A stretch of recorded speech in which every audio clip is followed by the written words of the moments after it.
Bagian 1. Gadis dari tepian sungai. Di tepian sungai Siak, hiduplah masyarakat Melayu yang percaya bahwa sungai memiliki roh penjaga tua. Sungai itu menjadi sumber kehidupan sekaligus tempat yang dihormati karena menyimpan banyak misteri. Di sebuah kampung kecil di Aigil, tinggal seorang gadis bernama Melur bersama ayahnya, seorang tabib tua. Melur dikenal lembut dan baik hati, tetapi sejak kecil ia berbeda dari anak-anak lain. Ia lebih sering duduk sendiri memandangi sungai saat matahari terbenam. Ayahnya sering memperingatkan agar ia tidak terlalu dekat dengan sungai pada malam hari. Namun, Melur selalu merasa sungai itu seolah mengenalnya. Warga kampung mulai menyadari keanehan. Setiap musim kemarau datang, Melur berjalan ke tepian sungai sambil membawa lentera emas peninggalan ibunya. Anehnya, hujan selalu turun keesokan harinya. Sejak saat itu, desas-desus mulai menyebar bahwa Melur memiliki hubungan dengan penunggu sungai Siak. Bagian 2.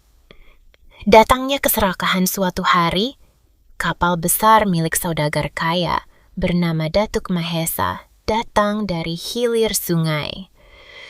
Ia mendengar legenda tentang harta kerajaan Melayu kuno yang tenggelam di dasar sungai Siak.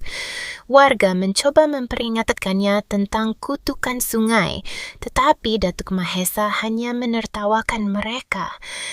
Ia mulai menebang hutan, menggali tepian sungai, dan mencemari air demi mencari emas tersembunyi. Anak buahnya menangkap ikan berlebihan dan membuang limbah tanpa peduli. Perlahan, sungai Siak berubah muram. Air menjadi keruh, ikan-ikan mati mengambang, dan burung-burung meninggalkan pepohonan. Melur melihat semuanya dengan rasa takut yang belum pernah dirasakannya sebelumnya. Pada suatu malam berkabut, ia mendengar suara perempuan tua dari tengah sungai. Tanah ini sedang terluka. Suara itu mengatakan bahwa keserakahan manusia telah membangunkan murka lama yang selama ini tertidur.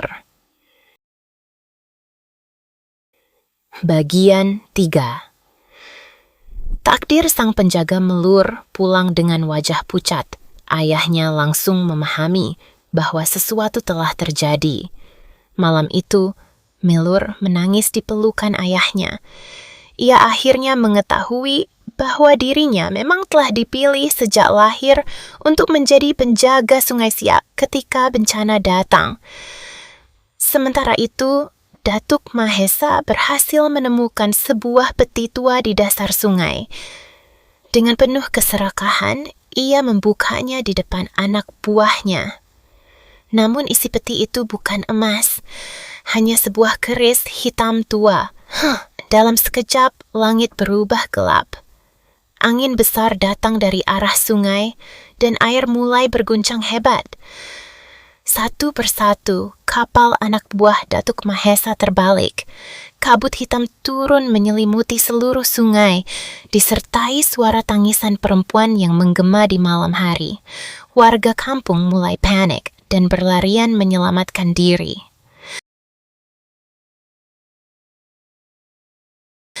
Bagian 4. Pengorbanan Melur.